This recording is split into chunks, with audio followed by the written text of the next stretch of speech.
எல்லோருக்கும் அருமையான மாலை வணக்கம். மீண்டும் ஆசீர்வாதமான ஒரு ஜெபம், ஆசீர்வாதமான ஒரு கூட்டம். பரிசுத்தாவின் பொழிந்தருளப்படுதல், தேவனுடைய வார்த்தையின் தெளிவாக்குதலை இன்றைக்கு மக்கள் பெற்றுக்கொண்டார்கள். சற்று முன்பு நண்பர்களே, புதன்கிழமை இரவு பரிசுத்தாவினுடைய கூட்டம் யூனிவர்சல் ஆலயத்தில் நடைபெறுகிறது. நீங்கள் யார் ஒருவேளை எங்களோடு இணைந்திருந்தீர்களோ, இங்கே தலைமை சபை மவுண்ட் ரோடிலோ மற்ற எந்த கிளை சபைகளிலேயோ, கண்டிப்பாய் நீங்கள் அனுபவத்தை நிச்சயமாய் பெற்றிருப்பீர்கள். இந்த நேரம் தொடர்ந்து நாம் நிகழ்ச்சியிலே முன்னோக்கி செல்வதற்கு முன்பாய், ஒருவேளை நீங்கள் சென்னைக்கு அதிகமாய் பிரசித்தமாய் தெரிந்த ஒருவராய் இல்லாதவர்களால் சுற்று வட்டாரங்களே, ஒரு குறிப்பிட்ட ஏரியாவிலிருந்து எப்படி யூனிவர்சல் ஆலயத்தை கண்டடைவது, எப்படி நான் மிக சரியா இங்கே மவுண்ட் ரோடுக்கு வர முடியும் என்று நீங்கள் தெரிந்து கொள்ள விரும்பினால், அல்லது வேறு எந்த பகுதியிலிருந்து நீங்கள் இங்கே வருகை தர விரும்பினால், ஒரு சிறு விளக்கத்தை பற்றிய ஒரு வீடியோ நீங்க பார்க்கும்படி விரும்புகிறேன். ஒரு தெளிவை உங்களுக்கு ஏற்படுத்தும்படி எப்படி நீங்கள் இங்கே வந்து எங்களை சந்திக்க முடியும். வீடியோ பாருங்கள். தொடர்ந்து நாம் நிகழ்ச்சியில முன்னோக்கி செல்லலாம். அனைவருக்கும் வணக்கம். யூனிவர்சல் ஆலயம் தேவனுடைய ராஜ்யத்தின் நம்முடைய தலைமை சபை மவுண்ட் ரோடில் அமைந்துள்ள ஆலயத்தின் சாலை வழி இதுவே. நீங்கள் யார் சென்ட்ரல் ரயில் நிலையத்திலிருந்து ஆலயத்திற்கு வருவீர்களோ, இதுதான் உங்களுக்கான சாலை வழியா இருக்கிறது. சாந்தி, எல்ஐசி, 1000 விளக்கு, இந்த வழிகளை நீங்கள் கடந்து வருவீர்கள் நம்முடைய ஆலயத்தை சென்றடைய. நாம் இந்த வீடியோவில் முன்னோக்கி செல்லலாம்.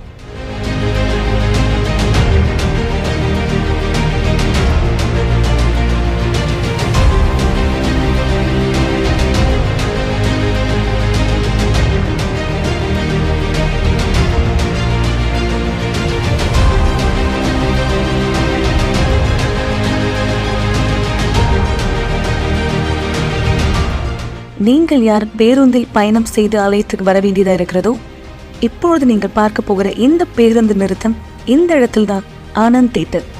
இந்த பேருந்து நிறுத்தம் தான் உங்களுக்கானது. நீங்கள் ஆலயத்திற்கு வருவதற்கு இங்குதான் இறங்க வேண்டும். இந்த இடத்தில் நீங்கள் இறங்கின பிற்பாடு இதற்கு எதிரில் உங்களால் ஆலயத்தை பார்க்க முடியும். ஹெல்ப் சென்டர், நம்முடைய உதவி மையம் இந்த இடத்தில் இருக்கிறது.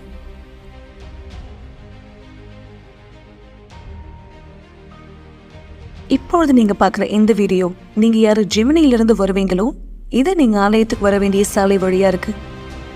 தேனாம்பேட்டை, தீநகர், வள்ளுவர் கூட்டம், கோடம்பாக்கம், இந்த சுற்றுப்புறத்தில் வாழ்ற நீங்க அல்லது யாரு ஜெமினி சைடு நீங்க ஆலயத்துக்கு வருவீங்களோ, இதுதான் நீங்க தாண்டி வர வேண்டிய வழி. அப்போலோ ஹாஸ்பிட்டல், பிரீம்ஸ் ரோட், இதை தாண்டி நீங்க வரும்பொழுது நீங்க ஆலயத்தை கண்டுபிடிக்கலாம். இப்பொழுது நீங்க இடதுபுறத்துல பார்க்கறது போல நம்முடைய ஆலயம் இந்த இடத்துல இருக்கு. மெக்ரனெட் பேக்கரி பக்கத்துல. நீங்க யார் இந்த பக்கத்துல இருந்து பேருந்தில் வர வேண்டிய சூழ்நிலை இருக்கோ,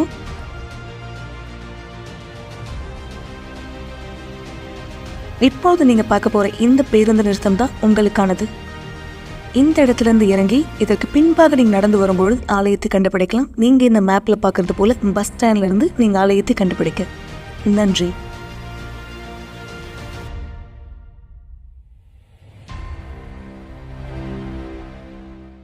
கவலைப்பட்டு கலங்குகிற ஒருவராய் நீங்கள் உங்களை பார்க்கிறீர்களா? அல்லது உங்கள் குடும்பம் சோககரமான ஒரு சூழ்நிலையிலே இருப்பதாய் நீங்கள் உங்களை பார்க்கிறீர்களா? அல்லது இன்றைக்கு நாளைக்கு எப்பொழுது வேலை போகும் என்று தெரியாத ஒரு மனநிலையில் இருக்கிற ஒருவராய் நீங்கள் உங்களை பார்க்கிறீர்களா? அல்லது தீர்க்க முடியாத ஒரு வியாதியை உடம்பிலே சுமந்து கொண்டிருக்கிற ஒருவரா? இந்த நிகழ்ச்சி மக்களை உங்களுக்காக. பல இடங்களுக்கு நீங்கள் சென்று பல பரிகாரங்களை செய்து, பல பொருத்தனைகளை செய்து, பல வேண்டுதல்களை செய்து, ஏமாற்றத்தையோ அல்லது கால தாமதங்களையோ பரிதவிப்பையோ மாத்திரமே சந்திக்கிற ஒருவரா இருந்தால், நான் உங்களுக்கு சொல்லுகிறேன், இந்த நிகழ்ச்சி சரியா உங்களுக்காய். தேவன் உங்களோடு பேசுகிறார். தேவன் உங்களோடு பேசுகிறார். தேவன் இந்த நிகழ்ச்சியின் வழியா உங்களுக்கு அழைப்பு கொடுக்கிறார். வெறும் இன்னொரு கூட்டத்துக்கு நீங்கள் வரும்படி அல்ல, உங்கள் பிரச்சனைக்கான தீர்வை பெற்றுக் கொள்ளும்படி. உங்கள் பிரச்சனைக்கான தீர்வை பெற்றுக் கொள்ளும்படி. மனுஷனால் எது முடியாது, மனுஷனுக்கு எது சாத்தியம் இல்லையோ, தேவனால் அது கூடும். வார்த்தை நமக்கு அந்த உத்தரவாதத்தை கொடுக்கிறது. வார்த்தை நமக்கு அந்த உறுதியை கொடுக்கிறது. மனுஷனால் கூடாதவைகள் தேவனால் கூடும். இந்த வழக்கு மனுஷ ரீதியாய் சாத்தியம் இல்லாத ஒன்று. காரணம், ஒரு இருளின் தாக்கம் இந்த குடும்பத்துக்குள்ளே இருந்தது. ஒரு இருளின் கிரியை இந்த மகள் வாழ்க்கையிலிருந்து குடும்பம் முழுவதை கட்டுப்பாட்டுக்குள் கொண்டு வந்தது. இயேசுவை பெயரால் மகள் விடுவிக்கப்பட்டால் குடும்பம் விடுவிக்கப்பட்டது, வாழ்க்கை மீட்கப்பட்டது. அற்புதமான சாட்சி. கவனிங்கள். நாம் அடுத்த சாட்சியிலே முன்னோக்கி செல்வதற்கு முன்பாய், என்னோட பேர் கற்பகம்.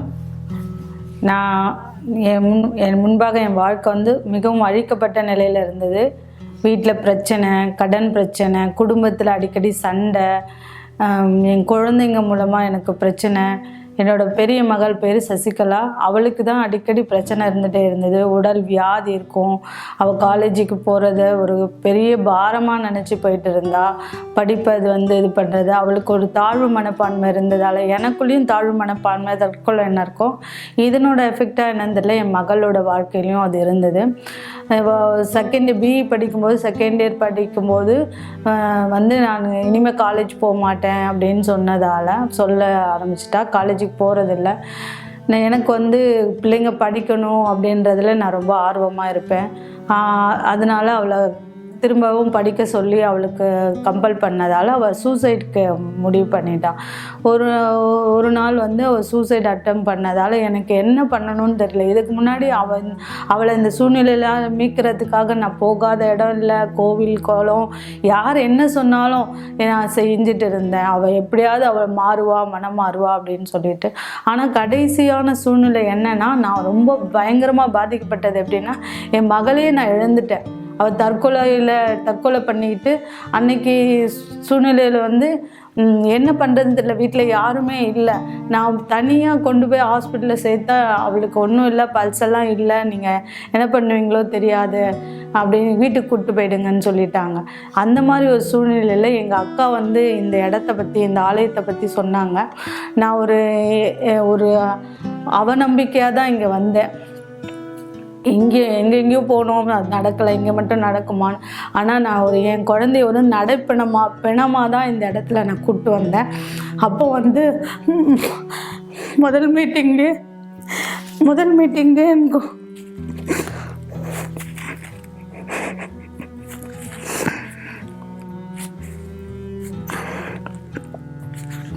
இங்கே அட்டன் பண்ண அந்த முதல் மீட்டிங்லேயே என் மகள் பலமாக உணர ஆரம்பித்தா. நானும் ஒரு வித்தியாசத்தை உணர ஆரம்பித்தேன். என் கண்களுக்கு முன்னாடி ஒரு வார்த்தை போனது, கர்த்தர் பெரிய காரியங்களை செய்ய வல்லவன்.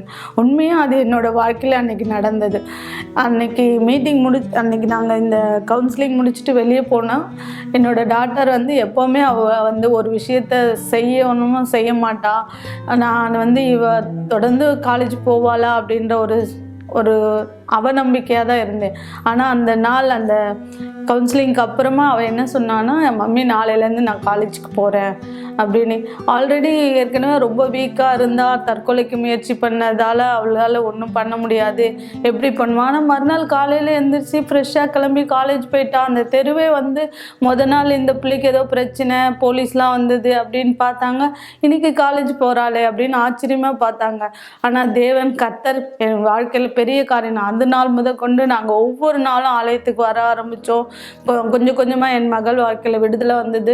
என் மகள் மூலமாக நாங்கள் எல்லாருமே விடுதலை பெற ஆரம்பித்தோம். நானும் என் மகளுக்காக எல்லாம் செய்ய ஆரம்பித்து அவளோட ஒவ்வொரு அசைவுலையும் நான் சந்தோஷப்பட்டேன். நான் தேவனை கண்டடைஞ்சேன். அதுக்கப்புறமா இங்கே வர ஆரம்பித்தோம். முதல்ல நானும் என் மகளும், அடுத்து என் இளைய மகள், என் கணவர் எல்லாருமே வர ஆரம்பித்தோம். என் குடும்பம் முழுவதுமே படிப்படியாக தேவனை தெரிஞ்சு கொள்ள ஆரம்பித்தது. நாங்கள் எல்லா நாள் புதன்கிழமை, வெள்ளிக்கிழமை கூட்டத்தில் குறிப்பாக முக்கியமாக கலந்துக்க ஆரம்பித்தோம். ஆவிக்குரிய வாழ்க்கையிலேருந்து விடுதலை பெற்றோம். என்னோட பண வாழ்க்கையிலையும் நான் வித்தியாசத்தை பார்க்க ஆரம்பித்தேன். கடன் பிரச்சனையிலேருந்து நான் கிட்டத்தட்ட 5 லட்ச ரூபாய் கடனோடு இந்த ஆலயத்தில் வந்திருந்தேன்.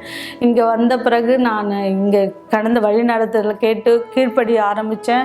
இன்றைக்கி என்னோட கடன் எனக்கு கடன்றது எதுவுமே இல்லை. என்னோட கடன்ற பிரச்சனையிலேருந்து நான் முழுமையாக விடுதலை அடைஞ்சிருக்கேன். இந்த நடுவில் நான் நிறைய விஷயங்களை கடந்து போயிருக்கேன். எல்லாத்துக்கும் தேவன் எனக்கு வழிநடத்தல் கொடுத்துருக்காரு. அதுக்கப்புறம் இந்த ஆலயத்தில் நான் தொடர் சங்கிலி ஜபத்தில் கலந்துக்கும் போது பரிசுத்த ஆவியை பற்றி தெரிஞ்சுக்கிட்டேன். அதுக்காக நான் முன்னோக்கி போக ஆரம்பித்தேன். நான் ஒவ்வொரு தடவை நடக்கும் போதும் தொடர் சங்கிலி ஜபத்தில் கலந்துக்கிட்டேன். அப்போது ஒரு மாதம் பிப்ரவரி மாத ஜபத்தில் வந்து நான் பரிசுத்த ஆவியின் அபிஷேகத்தை பெற்றேன். அந்த நாள் வந்து அவ்வளோ ஒரு சந்தோஷத்தை நான் என் வாழ்க்கையில் அடைஞ்சேன். நான் ஓடி ஓடி ஓடி அவ்வளோ எல்லாருக்கிட்டையும் நான் பரிசுத்த ஆவியின் அபிஷேகத்தை பெற்றதுக்கான எனக்குள்ள அவ்வளோ ஒரு சந்தோஷம். அதுக்கப்புறம் வந்து நான் அந்த நிறைய விஷயங்கள் எனக்குள்ள மாற்றத்தை பார்க்க ஆரம்பித்தேன். முன்னாடி வந்து நான் எல்லாத்துக்குமே யாரையாவது டிபெண்ட் பண்ணி தான் இருப்பேன் எதையும் செய்கிறதுக்கு. இப்போ வந்து எல்லா விஷயத்துலையும் தேவன் என்னை வழி நடத்துகிறாரு. முன்னாடி யாரெல்லாம் என்னை அலட்சியமாக பார்த்தாங்களோ, நான் தேவனை தேடி போகிறத அவங்களுக்கெல்லாம் உதவி செய்கிற இடத்துல இப்போ தேவன் என்னை வச்சுருக்காரு. பண வாழ்க்கையிலும் சரி, என்னோட எல்லா ஊழியத்துலேயும் சரி, தேவன் நான் வந்து என்னோட முழு குடும்பத்தையும் தேவனோட கரத்தில் கொடுத்துருக்கேன். என் பெரிய மகளை வந்து பாஸ்ட் ஒய்ஃபாக இருக்காங்க, இப்போ தேவனோட ஊழியத்தில் இருக்காங்க. அவங்க எனக்கு இதை விட வெளியே கொடுத்துருந்தா கூட நான் அவ்வளோ சந்தோஷமாக இருக்க மாட்டேன். என் மகளை தேவனோட கரத்தில் இருக்கிறதால நான் ரொம்ப சந்தோஷமாக இருக்கேன். என்னோட கணவரும் இப்போது முழுமையாக மாறி இருக்காரு. இப்போ என் குடும்பத்தில் சமாதானம் இருக்குது, செழிப்பு இருக்குது. எங்கள் குடும்பத்திலேயே நாங்கள் என் ஃபேமிலின்னு எடுத்துக்கும் போது என்னை சுற்றி இருக்கவங்க எல்லாருக்குமே நான் ஒரு சாட்சியாக இருக்கேன். இப்போ அவங்களும் எங்கள் மூலமாக ஒருத்தராக தேவனை பற்றி தெரிஞ்சுக்க ஆரம்பிச்சிருக்காங்க. இந்த சந்தோஷத்தை கொடுத்த தேவனுக்கு, சமாதானத்தை கொடுத்த தேவனுக்கு இதே மாதிரி உங்கள் வாழ்க்கையும் மாற முடியும். யாரெல்லாம் இந்த மாதிரி தற்கொலை பிரச்சனை, குடும்ப பிரச்சனை, எதிர்காலமே இல்லை, இருண்டு போயிருக்கா, நீங்கள் எல்லாருமே வந்து நிச்சயமாக இந்த இடத்துல வரும்போது ஒரு வித்தியாசத்தை உணர்வீங்க. நீங்கள் உங்கள் வாழ்க்கையில் வெற்றி பெற முடியும். ஆசீர்வாதமாக இருக்க விரும்புகிறீங்களா? அதுக்கான ஒரே இடம் இதுதான். எனக்கு தெரிஞ்ச விஷயம், நான் பெற்ற சந்தோஷத்தை நீங்கள் பெறணுன்றதுக்காக சொல்கிறேன். வாங்க, இந்த எல்லா சந்தோஷத்தையும் கொடுத்த தேவனுக்கு நன்றி. மீண்டும் நான் உங்களை வரவேற்கிறேன். மக்களை, நீங்கள் பார்த்த இந்த சாட்சியின் மூலமாய் ஆண்டவர் உங்களுக்கு சொல்லுகிறார், இந்த இடம் உங்களுக்காய் இருக்கிறது. நண்பர்களே, எந்த இடத்திலும் கண்டிப்பா நீங்கள் தேவனை தேடலாம். நான் அதை ஒருபோதும் மறுக்க முடியாது. எங்கே 2 பேர் என் பெயரால் கூடி இருக்கிறார்களோ அங்கே அவர்கள் நடுவிலே நான் இருக்கிறேன். ஆண்டவர் தாவ நமக்கு அந்த உறுதியை கொடுத்திருக்கிறார். நீங்கள் இருக்கும் அதே இடத்திலே கூட, அந்த அறையிலே, அந்த இடத்திலே நீங்கள் ஆண்டவரை தேட முடியும். நான் இங்கே வருவதற்கான அவசியம் என்ன என்று நீங்கள் கேட்டால், எப்படி உங்கள் விசுவாசத்தை மூலமாய், அதாவது தேவனுடைய வார்த்தையின் அடிப்படையில் உங்கள் விசுவாசத்தை வெளிப்படுத்துவதன் மூலமாய் பலன்களை நீங்கள் சாத்தியமாக்கி கொள்ள முடியும் என்பதை கற்றுக்கொள்ளுங்கள். எப்படிப்பட்ட சூழ்நிலைகள், எப்படிப்பட்ட பிரச்சனைகள், ஆலயத்தின் வாசலிலிருந்து நான் உங்களுக்கு ஒரு அழைப்பு கொடுப்பதை நீங்கள் பார்க்கும்படி விரும்புகிறேன். இந்த மாதிரியான நிலைமை உங்களுக்கு இருக்கா? ஒருவேளை நீங்க இதை சொல்லும் போது கூட யாராலும் புரிந்து கொள்ள முடியாது இருக்கலாம். நீங்க ஏதோ பொய் சொல்வதாவோ விளையாடுறதா கூட நினைக்கலாம். ஆனால் எங்களால் கண்டிப்பா இதை புரிந்து கொள்ள முடியும். நீங்கள் கடந்து செல்வது ஒரு ஆவிக்குரிய பின்னணியை கொண்டுள்ளது. இதோ சற்று முன்பு கேட்ட சாட்சியை போல இந்த அடையாளங்கள், அறிகுறிகள் உங்களுக்கு தெரிந்தால் நான் உங்களை விசேஷமாய் வரவேற்கிறேன். இன்னொரு வல்லமையான சாட்சி நீங்கள் பார்ப்பதற்கு முன்பாய், இந்த அறிகுறிகளை அல்லது இந்த பிரச்சனையால் பாதிக்கப்பட்டவராய் நீங்கள் உங்களை பார்த்தால் இந்த அழைப்பு உங்களுக்காக. வணக்கம் மக்களே, மிக சரியாய் இந்த நேரம் அண்ணா சாலை 1000 விளக்கு பகுதியில் அமைந்துள்ள நம்முடைய யூனிவர்சல் ஆலயத்திய தலைமை சபையிலே நான் நின்று கொண்டிருக்கிறேன். நீங்கள் இங்கே திரையில பார்ப்பதை போல, நீங்கள் யார் மன அழுத்தம், பதற்றம், ஆரோக்கிய பிரச்சனைகள், தற்போதைய எண்ணங்கள், மேலும் உறவுகளின் பிரச்சனை, துரதிருஷ்டங்கள், பாபங்களினால் பாதிக்கப்படுதல், ஆவிக்குரிய தாக்குதல்கள், உடல் வலி, பொருளாதார பிரச்சனைகள், புகைப்பிடித்தல், கெட்ட பழக்கங்கள், அழிக்கப்பட்ட திருமண வாழ்க்கை, தீர்க்க முடியாத வியாதிகள், சுவாசத்தை இழந்து கொண்டிருக்கிறீர்கள், கடன் பிரச்சனையால் பாதிக்கப்படுகிறீர்கள், வாழ்க்கையிலே சுழல்கிறீர்கள், பயத்தினால் தாக்கப்பட்டிருக்கிறீர்கள், கெட்ட கனவினால் ஒவ்வொரு பொருத்தப்பட்டு கொண்டிருக்கிறீர்கள். மேலும் மற்ற பிரச்சனைகளை யார் இந்த படத்தில் செல்கிறீர்களோ, நான் உங்களுக்கு ஒரு சிறப்பு அழைப்பு கொடுக்கிறேன். நீங்கள் யாரா இருந்தாலும், எந்த நம்பிக்கையை சேர்ந்தவராக இருந்தாலும், எந்த இடத்தை சேர்ந்தவராக இருந்தாலும், இது உங்களுக்கான இடம். நான் நம்புகிறேன், உங்களுடைய கவலைகள் நிறுத்தப்படும்படியாய், இது உங்களுக்கான இடம். நீங்கள் என்னுடைய சிறப்பு விருந்தினர், முற்றிலும் இலவசமாய் உங்களுடைய உறவினர், உங்களுடைய நண்பர்கள், அக்கம் பக்கத்தினர் யாரெல்லாம் பிரச்சனையோ நீங்கள் வரவேற்கப்படுகிறீர்கள். விசேஷமாய் உங்களுக்கான இடம், உங்கள் கவலைகள் நிறுத்தப்படும்படியாய் நாங்கள் உங்களுக்காக இங்கே காத்திருக்கிறோம். எல்லாவற்றுக்கும் மேலாய் ஆண்டவர் தாம் இங்கே இருக்கிறார். மக்களுக்காய் உதவின் தர தீட்டும்படியாக மறந்து விடாது. இந்த கவலைகள் நிறுத்தப்பட முடியும். நீங்கள் அந்த பிரச்சனையால் தொடர்ந்து பாதிக்கப்பட வேண்டிய அவசியம் இல்லை. தேவன் அனைவரை ஆசீர்வதிப்பாராக.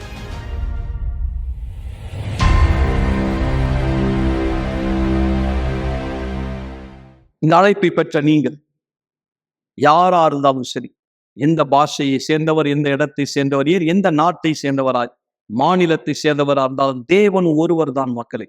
உங்கள் பாஷை அவருக்கு தடையில்லை, உங்கள் வாழ்க்கை பின்னணி அவருக்கு தடையில்லை. நான் சொல்வதை போல இந்த சாட்சி உங்களுக்கான மிக சிறந்த ஆதாரம். திருமண வாழ்க்கையிலே குழப்பமான ஒரு சூழ்நிலையா, வாழ்க்கை இழக்கக்கூடிய ஒரு நிலைமையில இருக்கிறீங்களா, அவரை அணுகுங்கள்.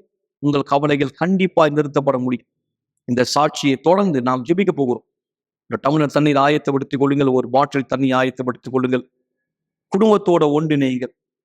உங்களுடைய குடும்ப உறவு, திருமண வாழ்க்கை கட்டப்படும்படி, அசுத்தத்தின் வேலை உங்கள் வாழ்க்கையில கட்டவிழ்க்கப்படும்படி நாம் ஜெபிக்க போகிறோம். சாட்சியை கூர்ந்து கவனிங்க.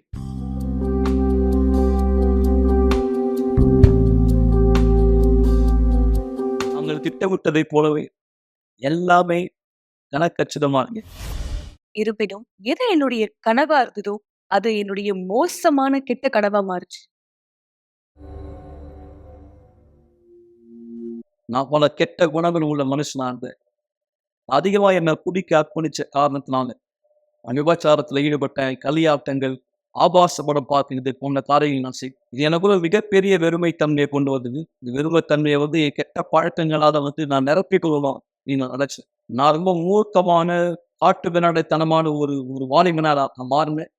நான் கைது செய்யப்பட்ட கூட குடும்ப உறுப்பினர் போய் சாண்டோஸ்ல இருக்கிற அவர்கிட்ட போய் அப்படியே சொல்லுவாங்க, அந்த பில்டிங்ல ஒருத்தர் இருக்கான், அவனை கட்டுப்படுத்த முடியல, அவன் அவனை பிசாசுன்னு தான் சொல்லணும். சாண்டோஸ்ல இருக்கிற இவனுக்கு என்னுடைய இந்த புகழ்ச்சியை பத்தி தெரியும். குறிட்டி பால் அவ்வளவு தூரத்துல இருந்து அவ யாரோட கடந்து போவா தெரியுமா, என் கூட தான் அந்த இடத்துல. இது எல்லாமே இருந்தாலும் நான் அவரை காதலிக்க ஆரம்பிச்சேன். என்னுடைய கனவு திருமணம் செஞ்சுக்கிறதா இருந்தது. அந்த கோலாண்ட் இருக்கிற அந்த இடத்துல மிக அழகான ஒரு இடத்துல என்னுடைய திருமணம் நடக்கணும்ன்றது என்னுடைய ஆசை. இவரை சந்திக்கும் போது நான் நினைச்சேன், என்னுடைய திருமண வாழ்க்கை அழகா இருக்க போகுதுன்னு. கண்டிப்பா அதுவும் நடந்தது. எனக்கு தெரியும், அவர் நான் இல்லாம ஒரு இடத்துல வாழ்ந்திருக்காரு. நான் இல்லாம அவர் தனியா இரவுல கூட ஒரு இடத்துல தங்கி இருக்காருன்னு தெரியும். ஒரு நாள் நான் தொலைக்காட்சியில் அப்படியா நிகழ்ச்சி பார்த்துட்டு இருந்த பொழுது அங்க ஒரு தேவனுடைய மனுஷர் அப்படியா அழைப்பு கொடுத்துட்டு இருந்த மக்களை ஆலயத்துக்கு ஒருமுறை வரவேற்று கொண்டிருந்தார். அந்த சாட்சியினால் அங்கு சொல்லப்பட்ட சாட்சியால் நான் ஈர்க்கப்பட்ட காரணம், அவர் மிக பலமாக விதத்துல தேவனுடைய வார்த்தையை சொன்னார். அது என் ஆர்வத்துக்குள்ளாக்கி அப்படியாக தான் ஆலயத்துக்கு வந்தேன். எனக்கு போதுகிற ஆலோசனை கொடுத்தார். அந்த முதல் வாரம் வெட்டிக்கால கூட்டம் எனக்குள்ள ஒரு மாபெரும் தாக்கத்தை ஏற்படுத்துச்சு. விடுதலை கூட்டம், என்னுடைய கெட்ட பழக்கத்துக்கான விருப்பம் என்னை விட்டு போயிடுச்சு, விபச்சாரத்துக்கான ஆசை என்னை விட்டு போயிடுச்சு, எல்லா கெட்ட பழக்கம் என்னை விட்டு போனது. என் மனமாற்றம் ரொம்ப சீக்கிரமா நடந்தது அப்படின்னு நான் சொல்ல முடியும். ஏன்னா ஒரு கெட்ட பழக்கத்தை நான் ஆரம்பிக்கும் போது நான் அதுல முழுமையா என்ன அதை மூழ்கடிக்க செய்யும். ஆனா தேவனுடைய வல்லமைய சக்தியை நான் அந்த தொடர்பு ஏற்பட்ட பொழுது முழுமையா நான் அதுல இறங்கல, என்னை முழுமையா அர்ப்பணிச்சேன். அவர் எப்ப போக ஆரம்பிச்சாரோ நான் சொன்னேன் கிடையாது.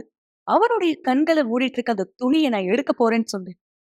ஆனா முடிவுல ஆலயத்தின் மீது அன்பாகிற ஒரு நபரா நான் முடிச்சேன். அந்த இடத்த நான் ஒரு வாய்ப்பா பார்த்தேன், என்னுடைய கனவுகள் எல்லாவற்றையுமே நான் நிறைவேற்றுறதுக்காக. இப்படியாதான் நான் ஆலயத்துக்கு போனேன். ஆலயத்திலே திருமணம் செஞ்சுக்கிட்டு அந்த ரெட் கார்பெட் விரித்த நிலையில நானும் அவரும் நடந்து போகும்படியா நான் இருந்த அந்த முழு ஆலயமே அலங்கரிக்கப்பட்டிருந்தது. எங்க திருமணத்தில் எடுத்த வீடியோக்கள் என்கிட்ட இருக்கு. இந்த நாளுக்கு மிக சரியா நினைவு இருக்காது. எங்கள் கனவுகள் நிஜமானவர் தான். எங்களுடைய திருமணம், எங்களுடைய தேனிலவு எல்லாமே ரொம்ப எல்லாமே அருமையா இருந்தது. சொல்ல போனா அண்மை சிகிச்சை கூட்டத்துல நாங்க நிறைய சாட்சிகள் கொடுத்திருக்கோம். ஆமா, இது என்னுடைய கனவு, மிகப்பெரிய கனவு. முன்னாடி நான் ஆலயத்துல திருமணம் செஞ்சுக்கணும்னு யோசிக்க கூட இல்லை. நான் கேட்பேன், நான் ஆலயத்துல திருமணம் செஞ்சுக்கணுமா? கண்டிப்பா கிடையாது. ஆனா எனக்குள்ளாக ஆலயத்துக்குள்ளாக திருமணம் செய்யணும்ன்ற விருப்பம் இருந்தது. இரவு முழுக்க நான் அழுதுட்டே இருப்பேன், இந்த ஆசீர்வாதத்தை அவர் கொடுக்கணும்னு. அதுதான் என்னுடைய பிரச்சனை. என்னுடைய அன்பின் வாழ்க்கைக்காக நான் அழுதேன், என் திருமணத்திற்காக நான் அழுதேன். நான் பரிசுத்த ஆவியானவருக்காக அழுதேன், என் வாழ்க்கையின் அற்புதங்களுக்காக நான் அழுதேன்.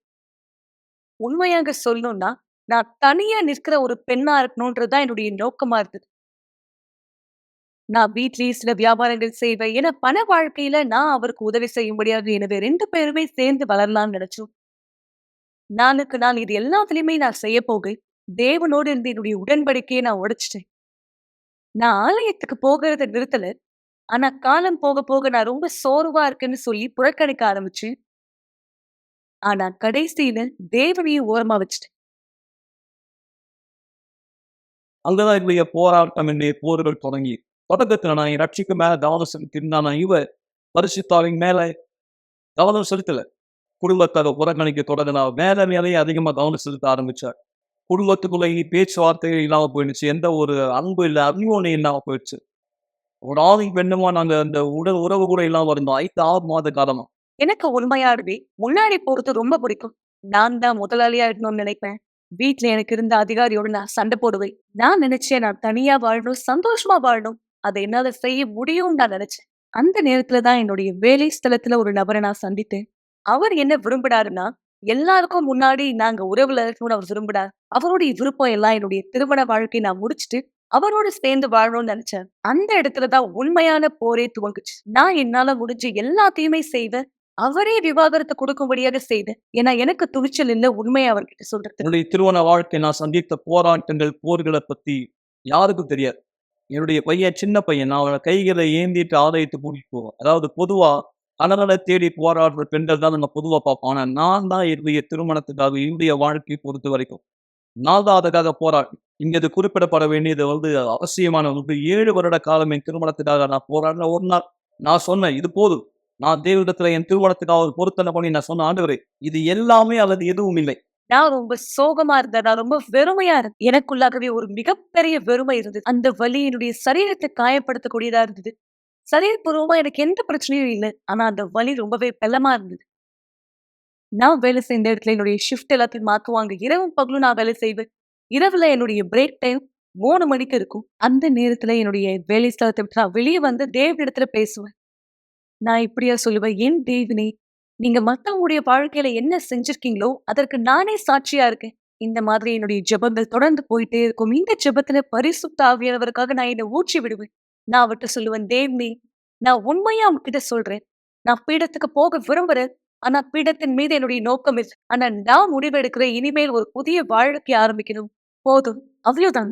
ஒரு ஞாயிற்றுக்கிழமை நான் என்னை ஆயத்தப்படுத்திட்டு இருந்த ஆலயத்துக்கு போறதுக்காக அன்னைக்கு நான் முடிவெடுத்து நான் திரும்பும்படியாக உடனடியா எனக்கு பீடம் தான் நினைவுக்கு வந்தது. நான் தேவனோடு செய்த அந்த பொருத்தனை.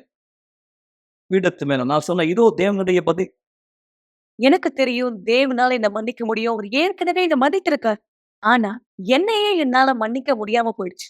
நான் தேவனிடத்தில் திரும்பி வந்த பிற்பாடு சில மாதங்கள் எனக்கு எடுத்தது. இதை உண்மையாகவே நான் இருப்பினும் ஒரு நாள் தேவனுடைய மனுஷனுடைய வாயிலிருந்து அந்த வார்த்தை எனக்குள்ளாக நுழைந்தது. முதலாவது நான் என்ன மன்னிக்கணும். அப்பதான் நான் முடிவு செய்தேன், என்னுடைய வாழ்க்கையை நான் சரிப்படுத்தணும். உண்மையாகவே தேவனோடு ஒரு அனுபவத்தை ஏற்படுத்துவதற்கு, தேவனை சார்ந்திருப்பதற்கு எப்படி வாழ்வதுன்னு நான் கத்துக்கணும். அந்த நேரம் தான் என்னுடைய வாழ்க்கை முழுமையா மாறும் நான் நம்பினேன். அதே போலதான் அது நடந்தது. அதேதான் நானும் செய்து இப்படியாக நான் செய்வது மிகவும் தேவையா இருந்தது. அந்த நேரம் நான் சொன்னேன், இப்ப நான் தேவனால பிறக்கப்பட போறேன். நான் தேவனால பிறக்கப்படுவதற்கு முதலாவது என்னுடைய எல்லா கடந்த கால வாழ்க்கையும் வெளிச்சத்துக்கு வந்தாகும். தேவனிடத்துல சொன்ன, தேவனே, இப்ப என்ன நடந்தாலுமே சரி, எனக்கு தெரியும் இதை நான் செஞ்ச பிற்பாடு மட்டுமே என் புதிய வாழ்க்கை துவங்கும். அந்த நேரம் தான் நான் இவரை கூப்பிட்டேன். அவர்கிட்ட பேசும்படியா நான் அவர்கிட்ட சொன்னேன். நான் செஞ்ச எல்லாத்தையுமே அவர்கிட்ட சொன்னேன். எல்லாத்தையுமே சொல்லி நான் அவர்கிட்ட மன்னிப்பு கேட்டு அழுது.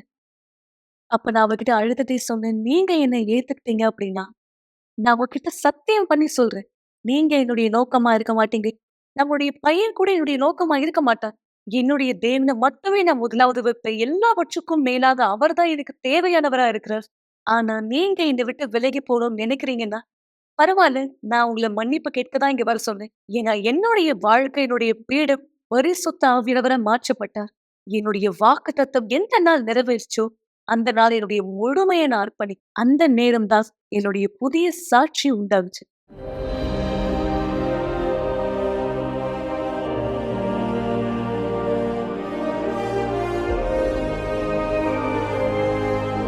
நான் எப்ப பீடத்துல இருந்து இறங்கி வந்தேனோ, முற்றிலும் வித்தியாசமான ஒரு நபரா இறங்கி வந்தேன். அந்த நேரமே உண்மையாகவே என்னுடைய கண்கள் 2ம் திறக்கப்பட்டது. அந்த நேரம் தான் தேவனோடு என்னுடைய அனுபவம் ஏற்பட்டது. அந்த நேரம் தான் பரிசுத்த ஆவியானவர் வந்து என் மீது இறங்கினார். அந்த அளவுக்கு ஒரு சமாதானத்தை நான் பெற்றுக்கொண்டு எனக்குள்ளாக இருந்த வெறுமை மறைஞ்சு போயிடுச்சு. இனிமேலும் எனக்குள்ளாக இருந்த வலி இல்லை.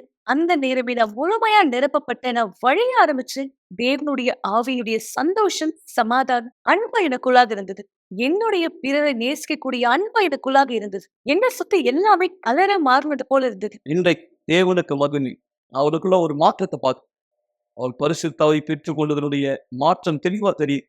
அவருடைய குணாதிசயத்துல ஒரு தாயா ஒரு மனைவியா கூட நாங்க புல்லட் ப்ரூஃப் மேரேஜ் கோர்ஸ் கூட பண்ணோம். நாங்க செயல்பட தொடங்கணும். இந்த திருமணத்தின் தொடக்கத்துல இருந்தமா அதே கிரியை. முன்னாடி நான் எப்படிப்பட்ட பெண்ணா இருந்தனோ அந்த மாதிரி ஒரு பெண்ணை என்னால யோசித்து கூட பார்க்க முடியுது. இப்போ என் வாழ்க்கை முழுமையாக வித்தியாசமா இருக்கு. என்னுடைய வீடு இன்னைக்கு முழுமையான சமாதானத்தால் நிரப்பப்பட்டிருக்கு. என்னுடைய மகன் ஆசீர்வதிக்கப்பட்டிருக்கான். அவன் வாலிப பருவத்தை அடைந்தான். வீட்டுல அவனும் ஒரு ஆணா மாறிட்டான். இன்னைக்கு நான் வீட்டுல இருக்கவே ரொம்ப ஆசைப்படுறேன். என்னுடைய கணவருக்காக சமைக்க எனக்கு அவ்வளவு விருப்பமானது இருக்கு. அதுவும் அவருக்கு பிடிச்ச உணவு செய்வதுன்னு. இன்றைக்கு எங்களுடைய வீட்டுல உண்மையா சமாதானம் இருக்கு. இன்னைக்கு என்னுடைய வீடு பரலோகத்தினுடைய ஒரு பகுதியை போல இருக்கு.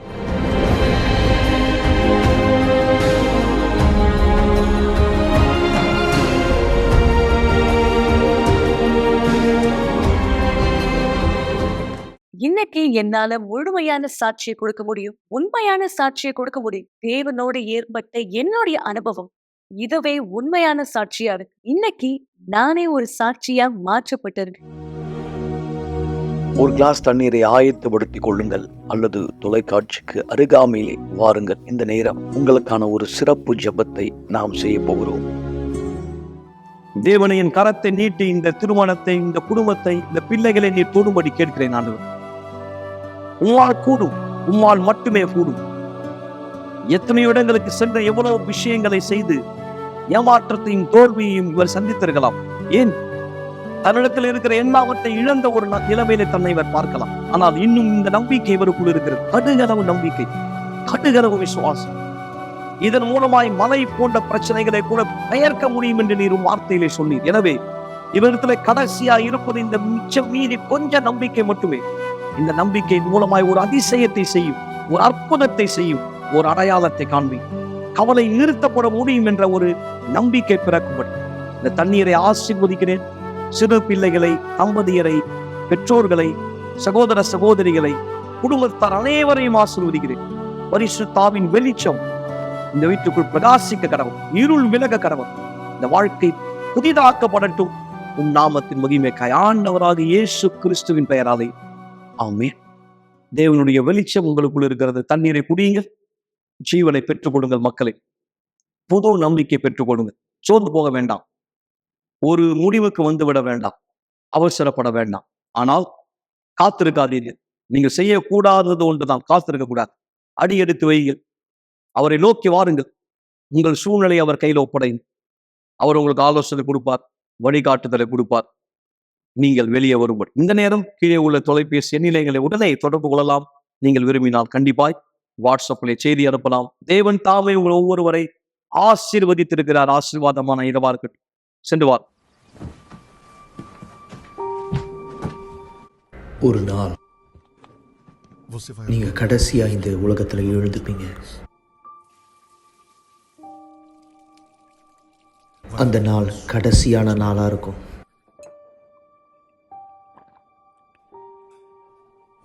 கடைசியா ஒரு முறை நீங்க காலை உணவை சாப்பிடுவீங்க.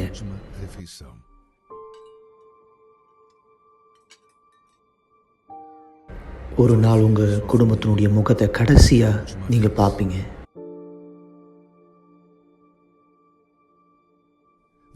உங்களுடைய கடைசியான வார்த்தையை சொல்லுவீங்க. உங்களுடைய கண்கள் கடைசியா ஒரு முறை சிமிட்டும்.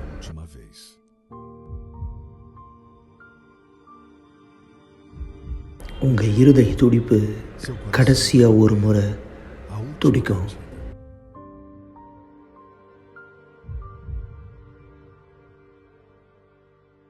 நீங்க கடைசியா ஒரு முறை மூச்சை இழுத்து விடுவீங்க.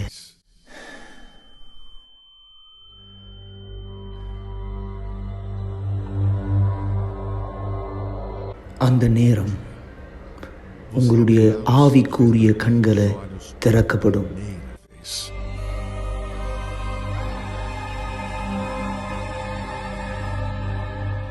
அந்த நேரத்தில் நீங்கள் புரிஞ்சுப்பீங்க எந்த அளவுக்கு உங்களுடைய ஆத்மா உண்மையானது அப்படின்னு.